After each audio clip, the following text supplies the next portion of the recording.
Hello everyone, नमस्कार आप सभी का। और आप लोग जानते हैं कि हम लोग क्वेश्चन बैंक सीरीज में आगे बढ़ रहे हैं, ठीक है। और स्वागत करते हैं आपका आप सभी का सर्वोत्तम के इस यूट्यूब चैनल पे। और मैंने आपको पिछले वीडियो में 1 से लेकर के 50 तक 2023 का क्वेश्चन बैंक करा दिया था। 50 ऑब्जेक्टिव हमारा पूरा हो चुका था। और हमारा ये अगला ये पार्ट 2 है, जिसमें हम क्या करेंगे, जो 30 ऑब्जेक्टिव बाकी है, क्योंकि टोटल 80 क्वेश्चन है, जिसमें से 40 ही बनाने थे, लेकिन मैं पूरा डिस्कशन करवा रहा हूँ। उसमें से 30 क्वेश्चन बचे हैं। आज उसी का हम डिस्कशन करने वाले हैं विद एक्सप्लेनेशन। आप सबको पता है। अगर आपको वीडियो अच्छा लग रहा है तो शेयर करिए। आपको पता है सर्वोत्तम coaching institute Mahendra post office में स्थित है। 6 से लेकर के 12 तक के बच्चों को हम लोग पढ़ाते हैं। नीट जेडब्ल्यू के बच्चों को हम लोग पढ़ाते हैं। इसके अलावा मैं आपको बता दूं, हम लोगों ने सोचा है कि ऑनलाइन आके बच्चों को पढ़ाया जाए, है ना। साथ ही साथ अभी जो बिहार बोर्ड के बच्चे हैं जिनका एग्जाम होने वाला है 15 फरवरी से, उनके लिए क्वेश्चन बैंक सीरीज चल रहा है। अगर आप पहली बार देख रहे हैं वीडियो तो पुराने वीडियो जाके देख लीजिए, या फिर इससे पहले का वीडियो देख लीजिए। सबसे पहले 1 से लेकर के 50 तक का एक्सप्लेनेशन देख लीजिए। हमारे साथ और भी कई सारे टीचर हैं जो आपको गाइड करेंगे बोर्ड एग्जामिनेशन के लिए, है ना। वो जैसे कि मैथ के टीचर आपको मैथ पढ़ाएंगे, साइंस के टीचर आपको, जैसे कि मैं आपको साइंस पढ़ाऊंगा। उसके अलावा एसएसटी के टीचर आपको एसएसटी पढ़ाएंगे। बाकी जो टीचर हैं आपके साथ कनेक्ट होंगे धीरे धीरे। और एग्जाम से पहले आपको बहुत सारा वीडियोस मिल जाएगा एग्जाम के प्रिपरेशन के लिए, तो आपके लिए बेस्ट हो जाएगा। तो all the very best examination के लिए। चलिए वीडियो को स्टार्ट करते हैं बिना देरी किए हुए। चलिए आइए बढ़ते हैं। ये हमारा क्वेश्चन बैंक सीरीज है जिनमें हम आगे बढ़ रहे हैं, ठीक है।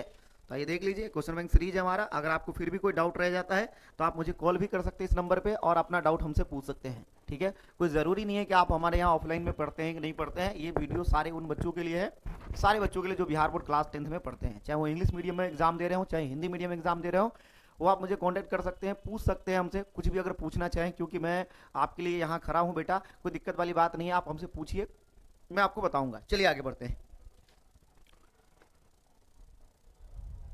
चलिए आगे बढ़ते हैं। तो अगला जो क्वेश्चन है हमारा, है ना, वो स्टार्ट होगा आपका 30 50 क्वेश्चन करवा दिया है, तो 50 क्वेश्चन के बाद आ जाएगा 51 से, है ना।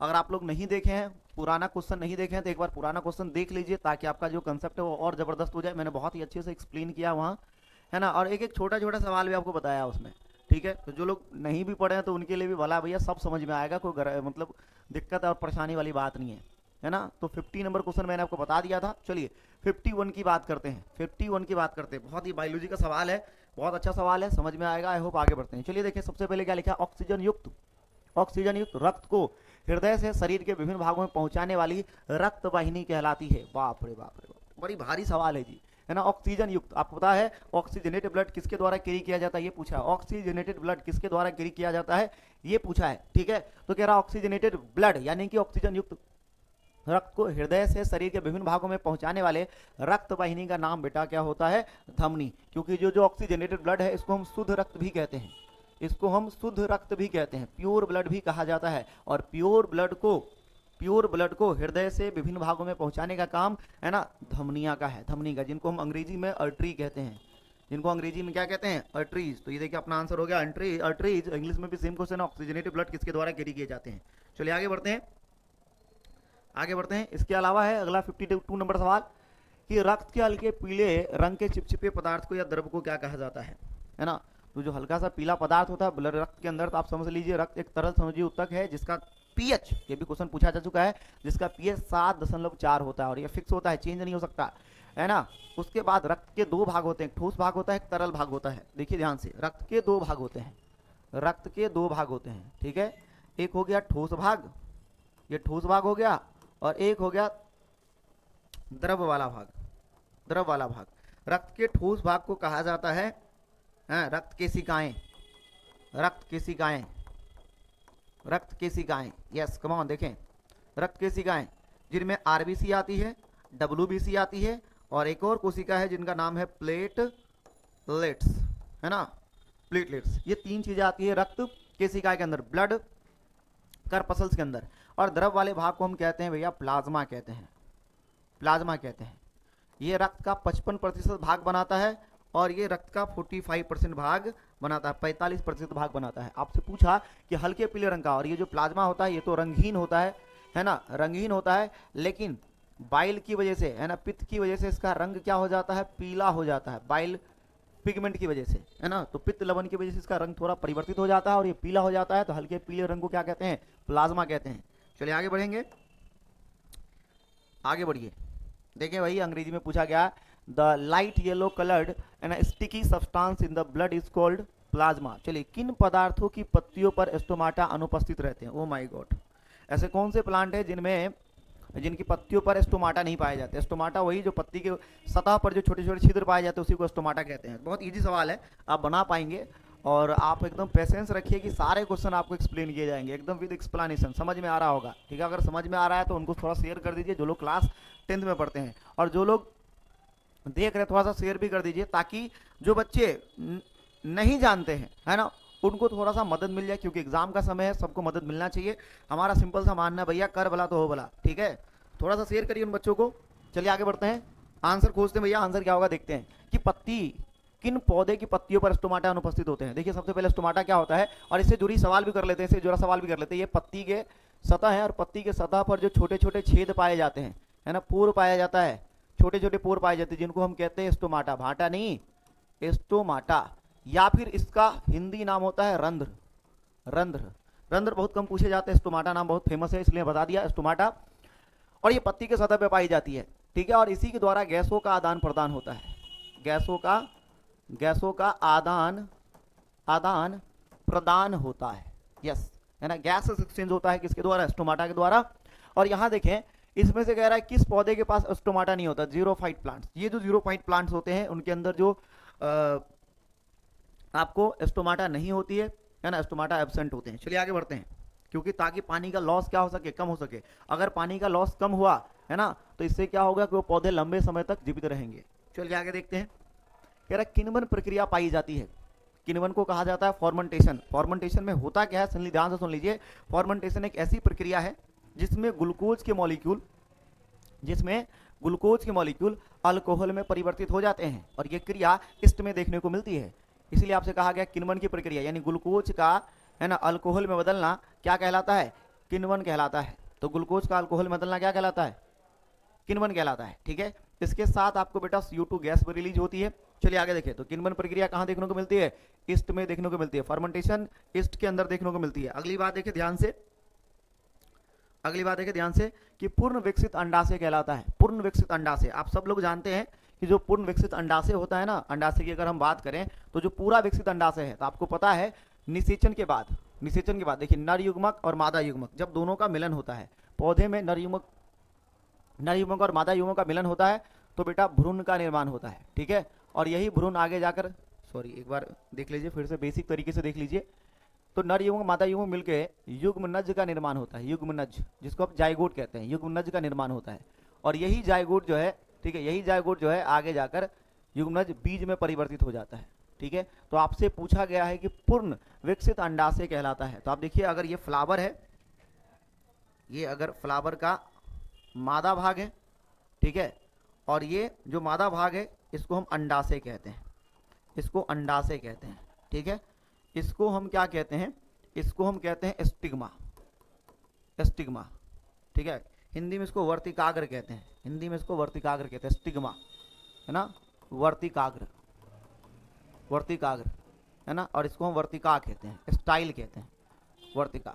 तो उसमें क्या होता है ना, ये अंडाशय के अंदर क्या पाई जाती है ना, बीजांड पाई जाती है, बीजांड, ये बीजांड है ना, बीजांड है, जिसको अंग्रेजी में हम ओव्यूल कहते हैं, ठीक है? इस बीजांड के अंदर मादा युग्मक पाई जाती है। क्या पाई जाती है? मादा युग्मक।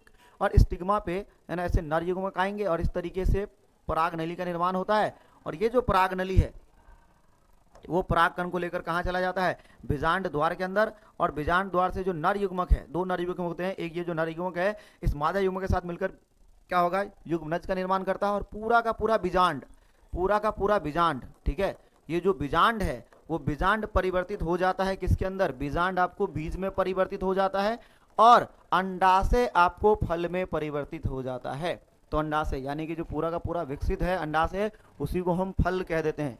क्या कह देते हैं? फ्रूट कह देते हैं, फल कह देते हैं। चलिए आपको आंसर मिल गया होगा। आगे बढ़ते हैं। चलिए अगला सवाल ये रहा 56 नंबर, ग्लूकोज का रासायनिक सूत्र क्या होता है? ये तो भैया बच्चों को पता है, 7 क्लास से पढ़ाया जाता है। ग्लूकोज का रासायनिक सूत्र क्या होता है? आप बताइए ग्लूकोज का रासायनिक सूत्र क्या होगा? ये ग्लूकोज है, ग्लूकोज है, जिसमें कार्बन भी 6 होते हैं, ठीक है, कार्बन 6 है ना, और ऑक्सीजन भी 6, लेकिन हाइड्रोजन 12 होता है। है ना, हाइड्रोजन 12 होता है, तो कार्बन 6, हाइड्रोजन 12 हो गया और ऑक्सीजन 6 हो गया, एक ही फार्मूला बेटा, बी नंबर ऑप्शन, ग्लूकोज का केमिकल फार्मूला। अब ये सब सवाल जो अगर पूछा जाए ना तो भैया बहुत इजी सवाल है, बचपन से आप इसको याद करते हैं कि कार्बन 6, हाइड्रोजन 12 और ऑक्सीजन कितने होते हैं, 6 होते हैं, C6H12O6। चलिए प्यार से आगे बढ़ेंगे भैया, देखो प्यार प्यार से क्वेश्चन को बनाते हैं और इजी वे में बन जाता है हमारा सवाल, बहुत आसान क्वेश्चन है ये। निम्नलिखित में किसी पौधे का प्रकाश संश्लेषी इकाई कहा जाता है? इकाई का मतलब होता है छोटी सी चीज, उसको इकाई कह देते हैं, यूनिट, बहुत छोटा। तो प्रकाश संश्लेषी इकाई किसे कहते हैं, है ना? तो एक पूरे की पूरी बात ही आपको बता देते हैं, देखिए ध्यान से। अगर मैं डायरेक्ट आंसर बता दूं तो इसका जो आंसर होगा वो होगा क्लोरोफिल, वो होगा क्लोरोफिल। क्लोरोफिल को कहा जाता है प्रकाश संश्लेषी इकाई कहा जाता है। अगर आप देखें तो ये पत्ती है, पत्ती, और प्रकाश संश्लेषण की प्रक्रिया मुख्यतः मुख्यतः मुख्यतः कहाँ होती है, पत्ती में। अब मुख्यतः कहने का मतलब है कि केवल पत्ती में नहीं होती है, पौधे के जितने भी हरे भाग होंगे उनमें प्रकाश संश्लेषण की प्रक्रिया होती है, तो मैंने कहा पत्ती में, है ना, मुख्यतः पत्ती में होती है। तो पत्ती में प्रकाश संश्लेषण की प्रक्रिया होती है, तो इसको हम अंग कहते हैं, क्योंकि पत्ती जो है पौधे का अंग है, तो प्रकाश संश्लेषी अंग कह देंगे पत्ती को, क्योंकि इसमें प्रकाश संश्लेषण की प्रक्रिया होती है, तो प्रकाश संश्लेषी अंग कहते हैं, फोटोसिंथेटिक ऑर्गन कह दीजिए, है ना, प्रकाश संश्लेषी अंग कहते हैं। अब इस पत्ती के अंदर क्या होता है ना, इस पत्ती के अंदर कोशिकाएं होती है ना, इस कोशिका को मीजोफिल कोशिका कहते हैं। ज्यादा आप डिटेल में मत जाइए, लेकिन अभी जो है ये जो बताया जा रहा है एकदम क्लियर है ना। इस कोशिका के अंदर, ये कोशिका को थोड़ा बाहर बना लेते हैं, इस कोशिका के अंदर क्या होता है ना, हरित लवक पाए जाते हैं। क्या पाए जाते हैं, हरित लवक, ठीक है, हरित लवक पाए जाते हैं। चलिए, तो ये है अपना हरित लवक, हरित लवक है ना, इसको हम अंग्रेजी में क्लोरोप्लास्ट कहते हैं, क्लोरोप्लास्ट। कई बार अंग्रेजी नाम भी पूछ लिया जाता है ना, इस तरीके से देखिए ऑप्शन में है क्लोरोप्लास्ट, है ना। ये जो क्लोरोप्लास्ट है वो पत्ती के अंदर पाई जाती है, तो पत्ती को कहा गया प्रकाश संश्लेषी अंग, और अंग के भाग को कहते हैं अंगक।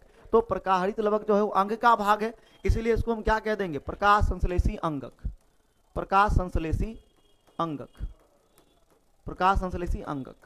और इसी हरित लवक के अंदर, ठीक है, इसी हरित लवक के ये जो झिल्ली है, इसी झिल्ली में, इसी झिल्ली में, ठीक है, इसी झिल्ली में क्या होता है, इसी झिल्ली के अंदर, ठीक है, इसी झिल्ली में आपको एक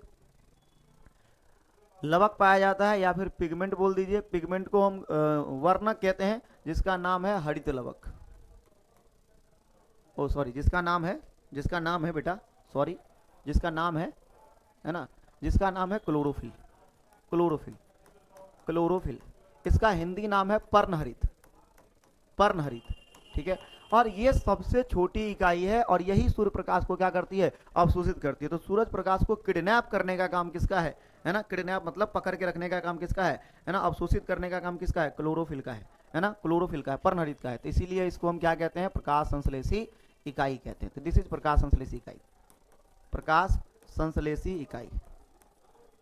चलिए आगे बढ़ते हैं, तो आपका आंसर मिल गया chlorophyll. Chlorophyll is the photosynthetic unit of plant. Oh my God, बहुत इजी क्वेश्चन है। चलिए आगे बढ़ते हैं। अंडोत्सर्ज का कारण क्या है? देखिए, अंडोत्सर्ज का मतलब क्या होता है, जो मादा होती है उसके अंदर अंडाशय पाई जाती है, तो मादा के अंदर अंडाशय, अंडाशय में अंडाणु का निर्माण होता है। तो ये ओवरी है, फीमेल की ओवरी है ना, थोड़ा अच्छे से बना लेते हैं, फीमेल की ओवरी है ना, ये फीमेल की ओवरी है।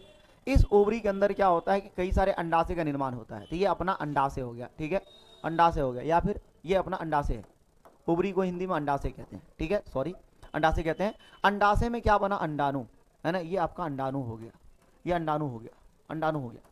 और महिलाओं में क्रिया चलती है जिसको हम मासिक चक्र कहते हैं, और मासिक चक्र के 14वें दिन मादा के शरीर में एक हार्मोन का जो लेवल है वो बहुत ऊपर तक चला जाता है ना, पीक पर पहुंच जाता है, और उस हार्मोन का नाम है LH। और इस हार्मोन के बढ़ने की वजह से, है ना, इस हार्मोन की बढ़ने की वजह से, है ना, अंडाणु जो है अंडाशय से बाहर निकल जाता है, और अंडाणु का अंडाशय से बाहर निकलना ये कहलाता है अंडोत्सर्ज, और इसी को इंग्लिश में ओवुलेशन कहते हैं। और इसका जो आंसर होगा वो होगा LH, क्योंकि LH की वजह से ही ओवुलेशन होता है, अंडाणु से, अंडाशय से अंडाणु बाहर निकलते हैं।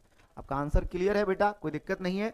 अगर आपको समझ में आ रहा है ना, तो थोड़ा सा शेयर करिए, और कुछ नहीं। चलिए आगे देखते हैं, ताकि बाकी बच्चों को भी थोड़ा सा बेनिफिट मिले, ठीक है।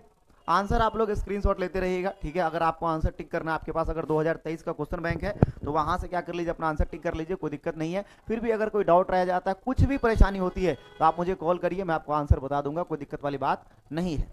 चलिए आगे बढ़ते हैं। अगला सवाल है, निम्नलिखित जीवों में किसमें अलैंगिक जनन द्विखंडन के द्वारा होता है। अब द्विखंडन का मतलब क्या है ना, जनन कई सारे, ये जो है द्विखंडन ये अलैंगिक जनन है।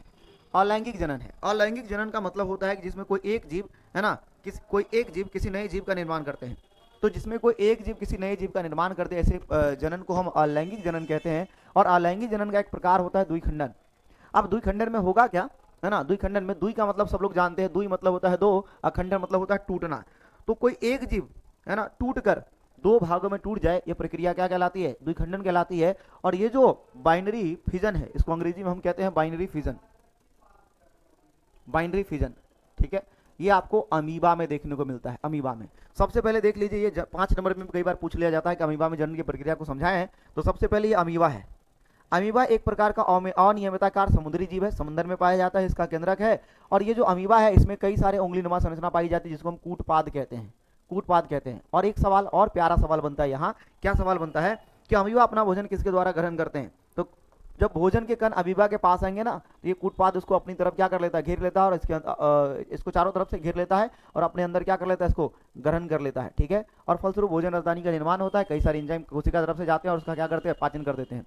चलिए, ये बात आपके पाचन वाले चैप्टर से क्वेश्चन आ गया, वहां से आप बता पाएंगे। इसके अलावा ये जो कूटपाद है, ठीक है, ये जो कूटपाद है इसके द्वारा भोजन क्या करते हैं, ग्रहण करते हैं। इसके अलावा देखिए, हमारा सवाल है कि अलैंगिक जनन, जीवों में अलैंगिक जनन द्विखंडन किसके द्वारा नहीं होता, वो नहीं पूछा है ना, नहीं पूछा है। तो ये अपना आंसर गलत हो गया। चलिए, नहीं पूछा है तो अपना नहीं होता है। तो आप देखिए ध्यान से, पैरामीशियम में द्विखंडन होता है, 2 पार्ट में टूटते हैं, ठीक है। अमीबा में भी द्विखंडन होता है ना। लेशमानिया में भी द्विखंडन हो जाएगा। ईस्ट में क्या होता है बेटा, ईस्ट में क्या होता है, आप देखिए ध्यान से, ईस्ट के अंदर क्या होगा, ईस्ट के अंदर नहीं पूछा है, अंडरलाइन करिए इस चीज को, नहीं पूछा है। ईस्ट के अंदर है ना द्विखंडन नहीं होता है, ईस्ट के अंदर मुकुलन होता है। क्या होता है, मुकुलन, that means budding, that means budding, है ना। कैसे होता है ध्यान से समझिए, यानी ये ईस्ट है, ये ईस्ट है, जनक ईस्ट है, ठीक है। इसके ऊपर सबसे पहले एक बर्ड बनता है, बर्ड मतलब एक बाहर से एक उभार बनता है, जिसको आप बर्ड कहते हैं। ये बर्ड बना, ठीक है, बर्ड बना, कोई दिक्कत नहीं है ना, जिसको आप मुकुल कहते हैं, मुकुल बना, ये बर्ड बना, मुकुल बना। और मुकुल ये धीरे धीरे धीरे धीरे क्या होने लगेगा, विकसित होने लगेगा, ठीक है, धीरे धीरे विकसित। ये तो ये जनक ईस्ट है, जनक ईस्ट। इसमें होगा क्या, देखिए, जनक ईस्ट, जनक ईस्ट है, तो अपना ये इसमें सबसे पहले केंद्रक का विभाजन होने लगता है। तो ये अपना केंद्रक इसके अंदर क्या हो जाएगा, विभाजन होने लगेगा। तो इसके अंदर केंद्रक का विभाजन होगा, केंद्रक विभाजन के बाद इसके कोशिका द्रव क्या हो जाते हैं, विभाजित, और धीरे धीरे ईस्ट भी क्या होने लगता है, वृद्धि करने लगता है, इस तरीके से।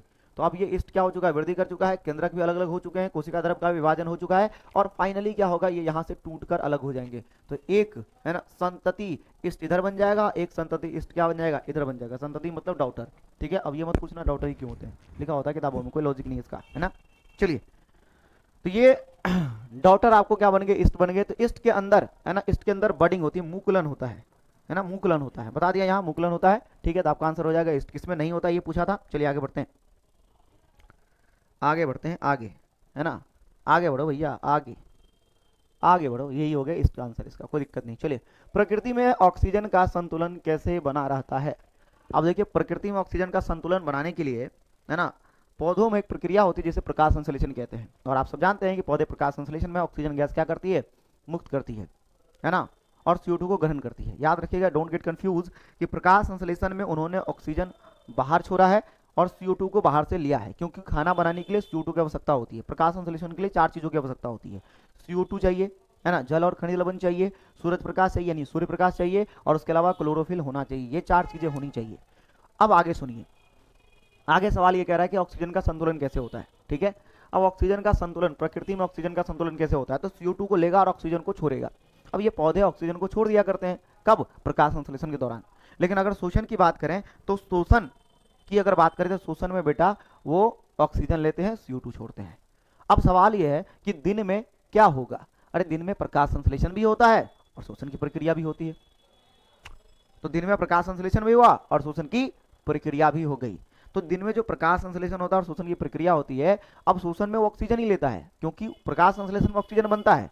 अब जितना ऑक्सीजन बनता है उसमें से कुछ यूटिलाइज कर लेता है शोषण की प्रक्रिया में, और बाकी के ऑक्सीजन को क्या कर देता है, छोड़ दिया करता है। तो शोषण में ऑक्सीजन लेगा और प्रकाश संश्लेषण में ऑक्सीजन को क्या कर देगा, बाहर छोड़ देगा। तो प्रकाश संश्लेषण के द्वारा इस पृथ्वी पर है ना ऑक्सीजन की मात्रा क्या होती है, बनी होती है। अगर पौधे ऑक्सीजन छोड़ना बंद कर दे तो प्रकाश ये पौधे ये पृथ्वी पे ऑक्सीजन की क्या हो जाएगी, कमी हो जाएगी और फिर भारी संकट हो जाएगा। और बहुत सारे लोग जिनसे एक दूसरे जो प्रेम करते हैं उनका प्रेम भी क्या हो जाएगा, अधूरा रह जाएगा भाई। तो मौत से तो सबको डर लगता है। चलिए आगे कह रहा भोजन के पाचन में, बहुत इजी सवाल है ये, भोजन के पाचन में निम्नलिखित किस रस की भूमिका होती है, किस रस की भूमिका होती है भोजन के पाचन में, ठीक है, किस रस की भूमिका होती है। तो देखिए भोजन को पचाने के लिए अगर वसा को पचाना है तो पित्त चाहिए, बिल्कुल, क्योंकि जो पित्त होता है उसमें लवण पाए जाते हैं, पित्त लवण पाए जाते हैं जो वसा को पाइसीकृत करने में मदद करता है। और वसा अगर पाइसीकृत, पाइसीकृत का मतलब होता है सरल रूप में परिवर्तित हो जाना, अगर वसा पाइसीकृत हो गई तब जाके उसका पाचन होगा। थोड़ा कॉम्प्लिकेटेड है वसा का पाचन। फिर अग्न्याशय रस, अग्न्याशय से भर भर के रस निकलता है और कई सारी रस होती है अग्न्याशय के अंदर जो वसा भोजन के पाचन में सहायता प्रदान करता है, आंत भी होता है।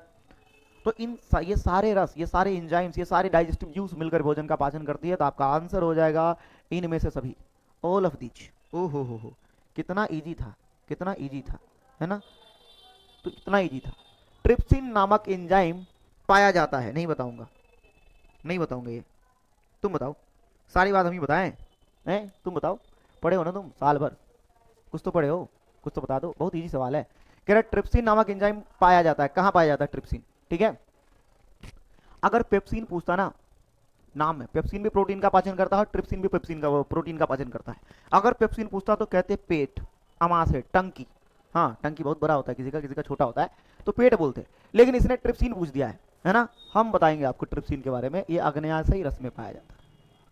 कहाँ पाया जाता है, अग्न्याशय रस में। जठर रस, पेट के अंदर जो रस होती है उसको जठर रस कहते हैं, ठीक है। और अग्न्याशय के द्वारा जो रस स्रावित किया जाता है उसको हम क्या कहते हैं, अग्न्याशय रस कहते हैं। तो हमारा जो आंसर है वो है अग्न्याशय रस, यानी कि पेनक्रियाटिक जूस के अंदर आपको ट्रिप्सिन देखने को मिलता है। चलिए आगे बढ़ते हैं, आगे बढ़ते हैं। बहुत अच्छा लगा, अच्छा लगा, अच्छा लगा, इजी सवाल था। चलिए हम बहुत एकदम करीब पहुंच चुके हैं, बहुत जल्दी खत्म हो जाएगा ये।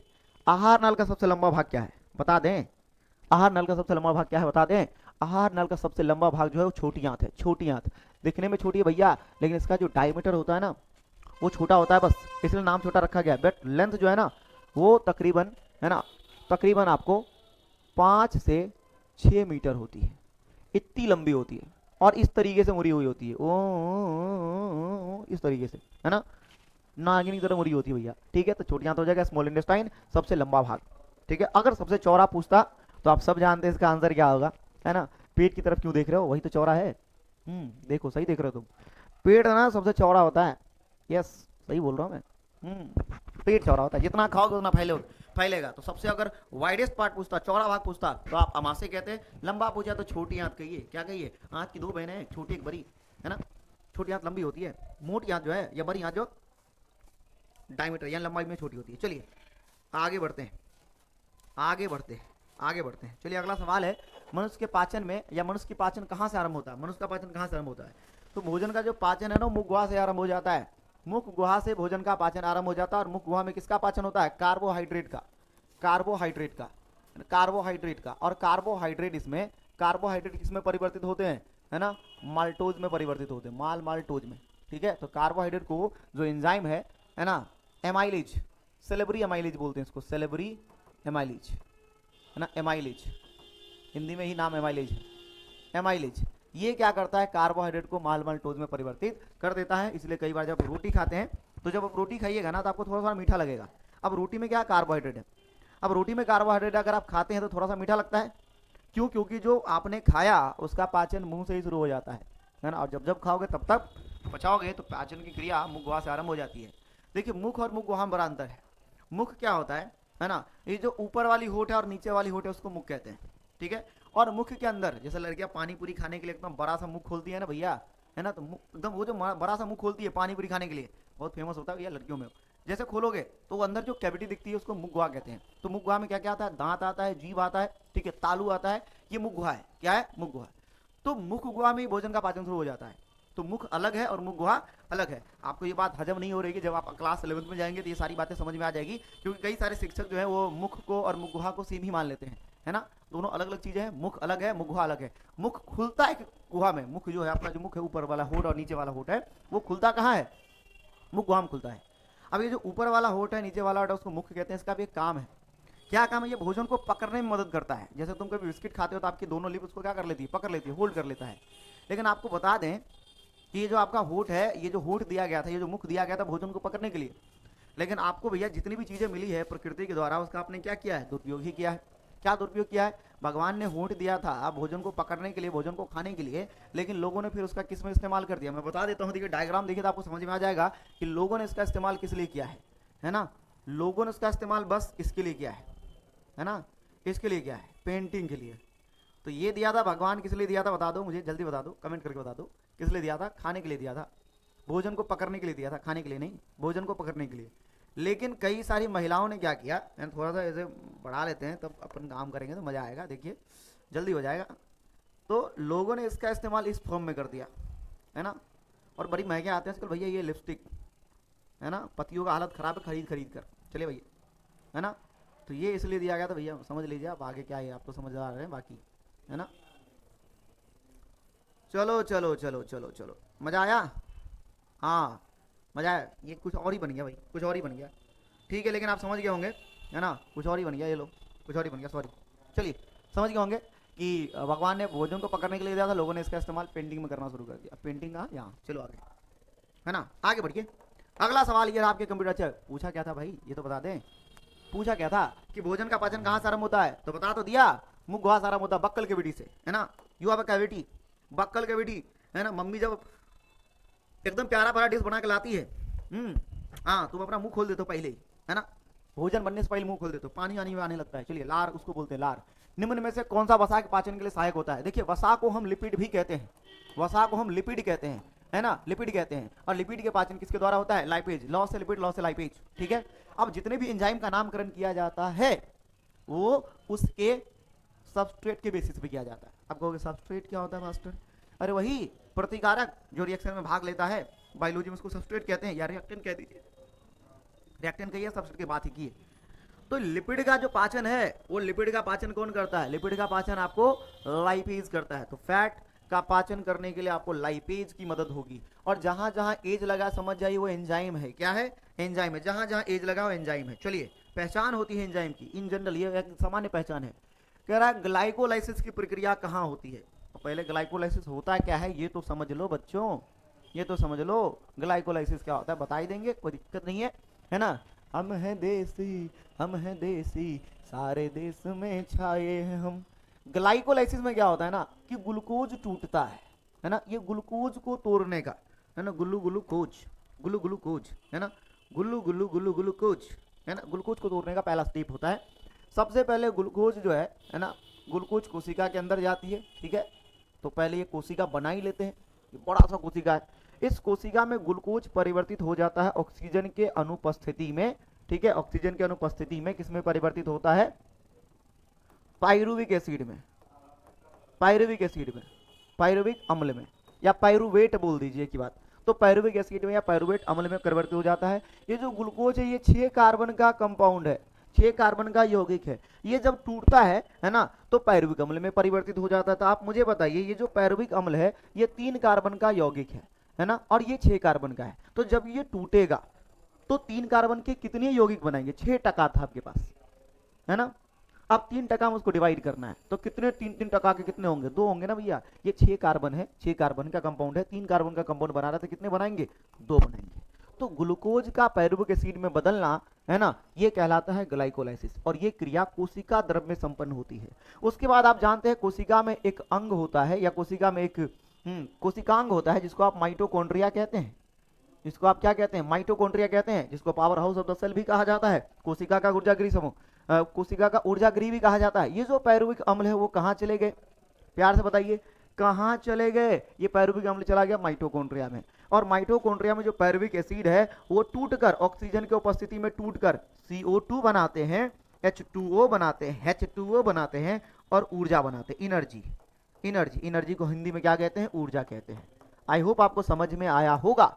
चलिए समय कम है, अगर आप बहुत ज्यादा डिटेल में पढ़ना चाहते हैं तो ये तो नेक्स्ट सेशन में होगा, बहुत ज्यादा डिटेल में आपको पढ़ाया जाएगा।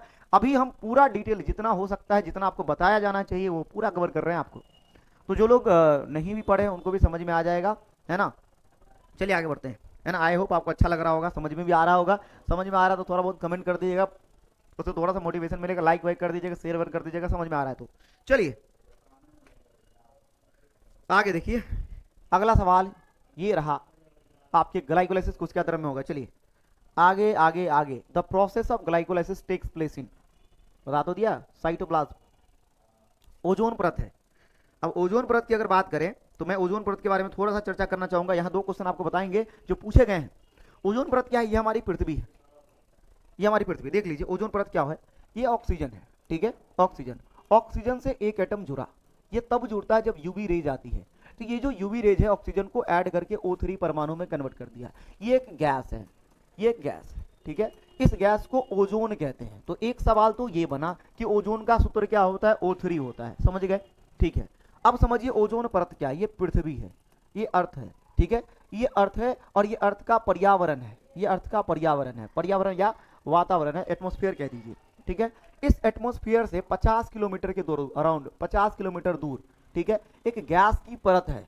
इस गैस की परत को ओजोन कहते हैं। क्या कहते हैं? ओजोन, है ना। ओजोन गैस यानी O3 गैस की एक परत है, उसी को ओजोन परत कहते हैं। क्या कहते हैं बेटा? ओजोन परत कहते हैं। चलिए देखिए, ध्यान समझिए, ध्यान समझिए, उसको ओजोन परत कहते हैं।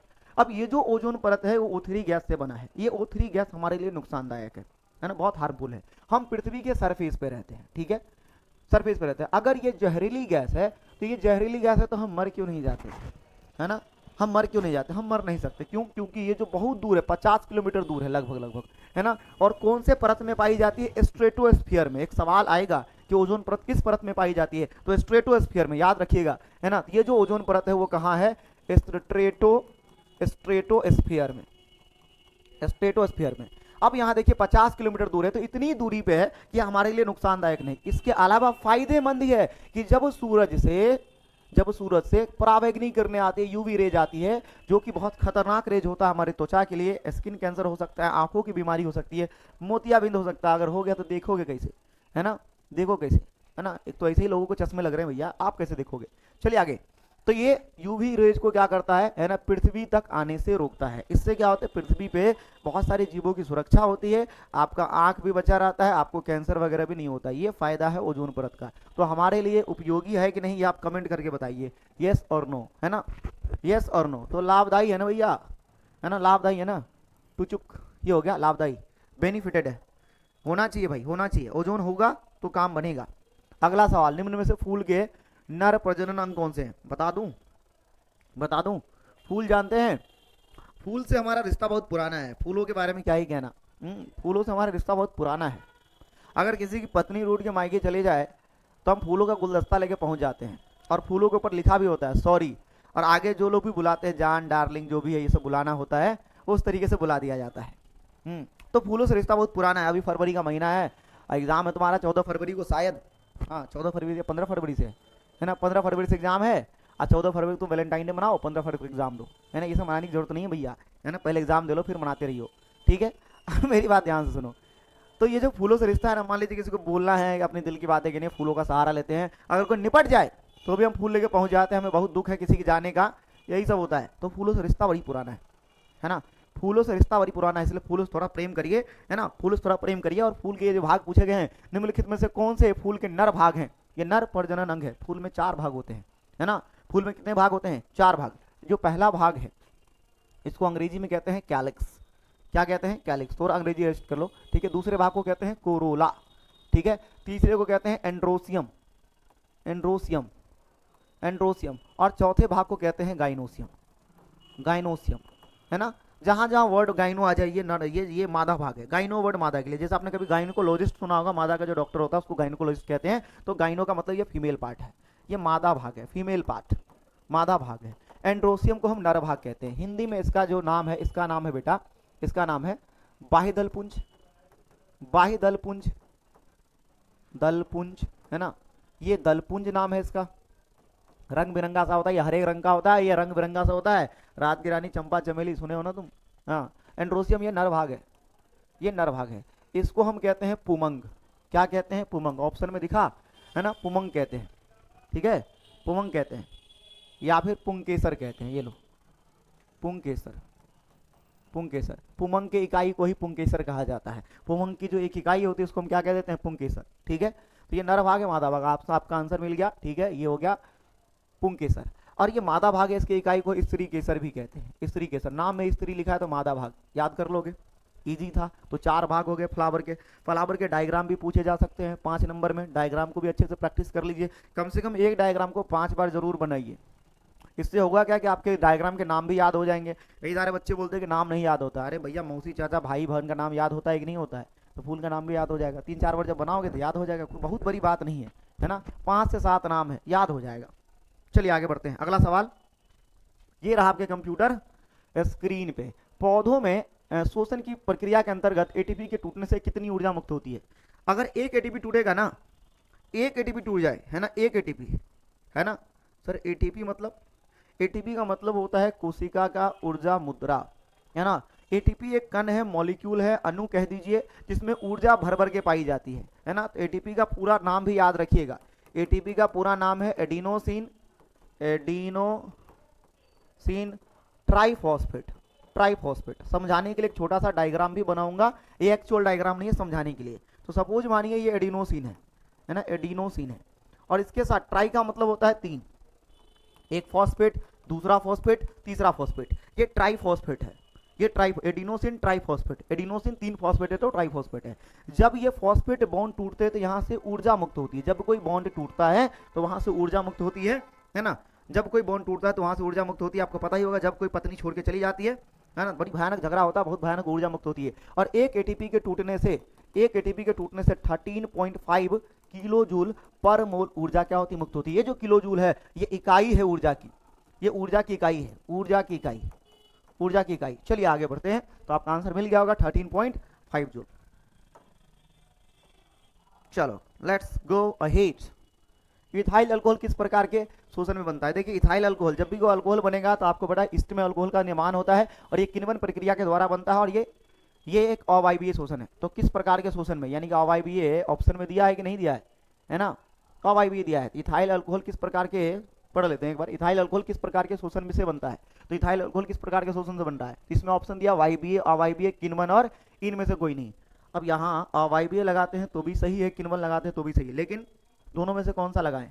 किण्वन प्रक्रिया में भी क्या बनता है, अल्कोहल का निर्माण होता है, और अवायवीय में निर्माण होता है, लेकिन सारे अवायवीय में अल्कोहल का निर्माण नहीं होता। इसलिए आंसर क्या हो जाएगा, ये गलत हो जाएगा। सारे में नहीं होते, क्या रीजन है? सारे में नहीं होते। जैसे हमारे मांसपेशी के कोशिका में सारे में नहीं होते। हमारे मांसपेशी के कोशिका में जब हम अधिकतम शारीरिक क्रिया करते हैं, जब अधिक शारीरिक क्रिया करते हैं, उस समय भी क्या होता है कि लैक्टिक अम्ल का निर्माण होता है, वो भी एक प्रकार का अवायवीय शोषण है। लेकिन उस शोषण में बेटा अल्कोहल नहीं बनता है ना। तो अल्कोहल बनता है इसके अंदर किण्वन प्रक्रिया का फलस्वरूप। तो आवर आंसर इज किण्वन, फॉर्मेंटेशन, फॉर्मेंटेशन। तो इसको परिभाषित कैसे करें, लिखिएगा, कोशिका में या ईस्ट में ग्लूकोज का या पायरुविक एसिड का, ग्लूकोज बोलिए या पायरुविक एसिड बोलिए, क्योंकि पहले ग्लूकोज पायरुविक एसिड में टूटता है और फिर वहां से किसमें टूट जाएगा, है ना, इथाइल अल्कोहल में। तो ग्लूकोज का इथाइल अल्कोहल में परिवर्तित होना ये किण्वन कहलाता है। 2 नंबर का सब्जेक्टिव नंबर पूछ चुका है, 2 नंबर का सब्जेक्टिव पूछा जा चुका है। चलिए आगे बढ़ते हैं। चलो भैया, कह रहा रक्त में उपस्थित कौन सी कणिकाएं शोषण गैसों के परिवहन में भाग लेती है? कह रहा रक्त में उपस्थित कौन सी कणिकाएं, कौन सी कणिकाएं शोषण गैसों के परिवहन में भाग लेती है? कह रहा है इनसे कौन सा कणिका या सेल है जो गैसों के आदान प्रदान में मदद करता है? आपको पता है आरबीसी। आरबीसी क्या करता है बेटा, यानी कि लाल रक्त कोशिका, ये इसका काम है गैसों का आदान प्रदान करना। ये O2 और CO2 का आदान प्रदान करता है। कैसे? क्योंकि इसके पास हीमोग्लोबिन है। हीमोग्लोबिन के पास ये क्षमता होती है, ठीक है, वो ऑक्सीजन को भी बाइंड कर सकता है और CO2 को भी बाइंड कर सकता है ना। और हीमोग्लोबिन का कहना है तुमसे भी प्यार है और तुमसे भी प्यार है ना, है ना। ये वो हस्बैंड है ना, वो हस्बैंड है, ठीक है, जिनको अपने पत्नी से भी प्यार, जिनको अपनी पत्नी से भी प्यार होता है और उनकी बहन से भी प्यार होता है। चलिए आगे, है ना, डोंट माइंड। ये हो गया आपका आरबीसी, ये हो गया आरबीसी, ठीक है। तो आरबीसी का काम है गैसों को आदान प्रदान करना। डब्ल्यूबीसी का काम है प्रोटेक्शन देना, सुरक्षा प्रदान करना। तो इसका काम है सुरक्षा प्रदान करना। ये एंटीबॉडी बनाती है। क्या बनाती है? एंटीबॉडी। एंटीबॉडी रोगों से लड़ने में या रोगों से सुरक्षा प्रदान करती है, या फिर जो एंटीजन होते हैं, जो पैथोजन होते हैं, उनको किल करने में काम में आता है। चलिए, एंटीबॉडी क्या होती है ये भी समझ लीजिए। एंटीबॉडी होती है वाई आकार का एक कण होता है, वाई आकार का कण होता है, ठीक है, जो ग्लूकोज और प्रोटीन से बने होते हैं, ग्लाइकोप्रोटीन के बने होते हैं। लंबी लंबी से चेन होती है ग्लाइकोप्रोटीन की। चलिए आगे देखते हैं, 9th क्लास में आपने पढ़ा होगा। चलिए, कह रहा पादप अपशिष्ट जमा करता है।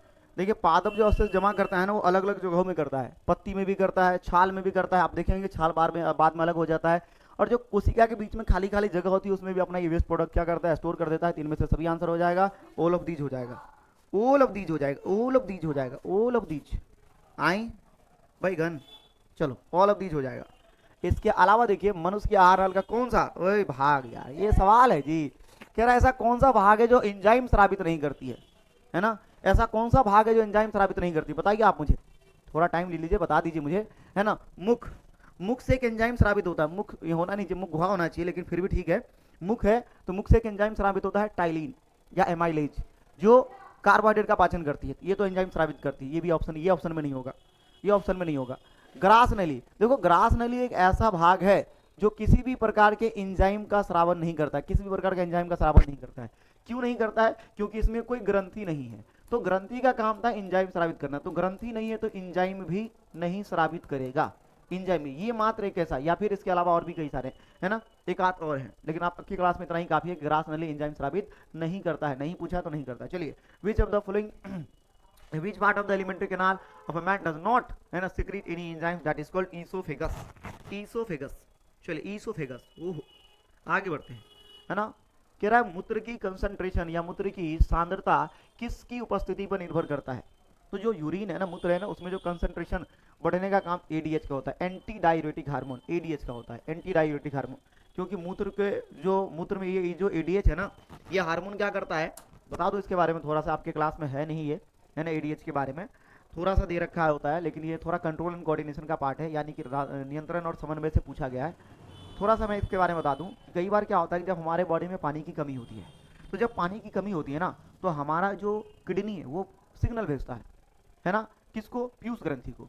अब वो जो पीयूष ग्रंथि है वहां से एक हार्मोन सेक्रेट करती है ना, वो हार्मोन सिग्नल लेके पहुंचता है किसके पास, किडनी के पास, ये बोलते हैं, हाँ किडनी के पास, किडनी के पास, ठीक है, किडनी के पास पहुंचता है। तो ये जो एडीएच हार्मोन है ना, वो पानी के जो अधिक, अगर मान लीजिए शरीर में पानी की कमी है तो मूत्र के द्वारा पानी को बाहर नहीं निकालना है, तो पानी को क्या कर लेता है अवशोषित, इससे क्या होता है, मूत्र गाढ़ा हो जाता है। तो मूत्र की जो सांद्रता है वो किस बात पर निर्भर करती है, एडीएच हार्मोन की वजह से, है ना। तो आपको एक एक्सप्लेनेशन मिल गया होगा। चलिए आगे बढ़ते हैं। कौन सा हार्मोन पौधे की वृद्धि से संबंधित नहीं है ना, इनमें से कौन सा ऐसा हार्मोन है जो पौधे की वृद्धि में मदद नहीं करता है। आपको मैं 3 हार्मोन के बारे में बताता हूं, देखो, ऑक्सीजन हो गया, ऑक्सीजन हो गया, जिब्रेलिन्स हो गया, साइटोकाइनिन हो गया, ये तीनों वृद्धि में मदद करता है ना, वृद्धि मदद करता है। इनके अलावा जो भी होगा आंसर, जो नहीं, इनके अलावा जो भी वो वृद्धि में मदद नहीं करता है, जैसे ऑक्सीजन हो गया, जिब्रेलिन्स हो गया, साइटोकाइनिन हो गया, एब्सिसिक एसिड, ये वृद्धि में मदद नहीं करता है, नहीं पूछा तो नहीं करता है, तो abscisic acid does not help in the growth of plant, है ना। ये एब्सिसिक एसिड जो है वृद्धि रोधक हार्मोन है ना। चलो आगे बढ़ते हैं। मानव हृदय, हृदय किस तंत्र का भाग है। देखिए हमारा जो हृदय है वो बेसिकली, हमारा जो हृदय है ना वो बेसिकली परिवहन तंत्र का भाग है ना, सर्कुलेटरी सिस्टम का पार्ट है। तो हमारा जो हृदय है ना, जिसमें कई सारे गाने भी बने, बदनाम भी हुआ है, ठीक है ना, प्यार मोहब्बत वाली बात दिल से होती है, ऐसा नहीं है ना, ये सारा काम ब्रेन का होता है। देखिए ध्यान से, तो ये जो परिवहन तंत्र है इसमें 3 चीजें होती है, परिवहन तंत्र के निर्माण में 3 चीजें भाग लेती है। एक तो रक्तवाहिनी, रक्तवाहिनी है ना, दूसरा रक्त, और तीसरा हृदय, ये तीनों मिलकर है ना परिवहन तंत्र का निर्माण करती है। तो आपका आंसर क्या हो जाएगा, सर्कुलेटरी सिस्टम, सर्कुलेटरी सिस्टम। चलिए आगे बढ़ते हैं। जीव विज्ञान की वह शाखा जिनमें गुणों के वंशानुक्रम का अध्ययन किया जाता है। कह रहा है जीव विज्ञान की ऐसी कौन सी शाखा है, कौन सा ब्रांच है जिनमें हम क्या कर सकते हैं, स्टडी ऑफ इनहेरिटेंस या फिर इनहेरिटेंस ऑफ कैरेक्टर का स्टडी किया जाता है। तो ये जो कैरेक्टर्स है उनके स्टडी या फिर अनुवांशिक गुणों के वंशानुक्रम का जो अध्ययन है वो अनुवांशिकी में किया जाता है, यानी कि जेनेटिक्स में किया जाता है। चलिए आगे बढ़िए, अगला सवाल देखिए। श्वसन क्रिया में निम्न में से कौन सी गैस ग्रहण किया जाता है। आप सबको पता है श्वसन प्रक्रिया में हम एक गैस को ग्रहण करते हैं। जितने भी जीव हैं, जितने भी जीव हैं, जीव कहने का मतलब जंतु और पौधे दोनों, जीव का मतलब ये नहीं कि हम जीव हैं पौधे जीव नहीं है, उनको भी आप जीव मानिए। जितने भी जीव हैं सभी क्या करते हैं, ऑक्सीजन लेते हैं। क्या लेते हैं, ऑक्सीजन। जा, ये तो तुम कहोगे गलत हो गया, पौधे तो CO2 लेते हैं, है ना, बड़ी मार मारेंगे बेटा, है ना, वो प्रकाश संश्लेषण में होता है। ऑक्सीजन क्या करते हैं, है ना, ये श्वसन की प्रक्रिया में जितने भी जीव होंगे सभी ऑक्सीजन नहीं लेंगे, सभी लेंगे, चाहे वो जिंदा है, जिंदा जो भी है ना, जो जिंदा है वो ऑक्सीजन लेगा भैया, श्वसन की प्रक्रिया में जो जिंदा है वो ऑक्सीजन लेगा। चलिए आगे बढ़ते हैं। ग्लूकोज में कार्बन की कितनी परमाणु है। चलिए ग्लूकोज में कार्बन के 6 परमाणु, C6H12O6। केमिस्ट्री में सारी चीजें दिखती है, केमिस्ट्री में सारी चीजें दिखती है। कार्बन कितने हैं, 6। हाँ दिखा, नहीं दिखा, फिर से देख लीजिए, नहीं दिखा ना, हाँ नहीं दिखता है, एक बार में नहीं दिखता है, बार बार देखो, 1000 बार देखो, ये देखने की चीज है साहब, है ना। तो कार्बन कितने हैं, कार्बन कितने हैं, है ना, मैं नहीं बताऊंगा, अरे कार्बन 6 है, आंसर ये है, आंसर ये है। चलिए आगे।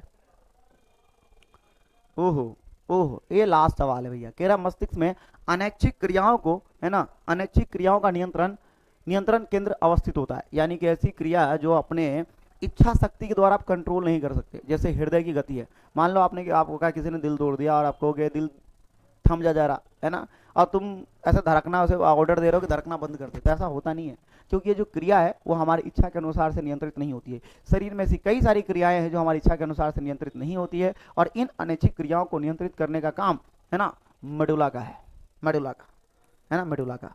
तो अभी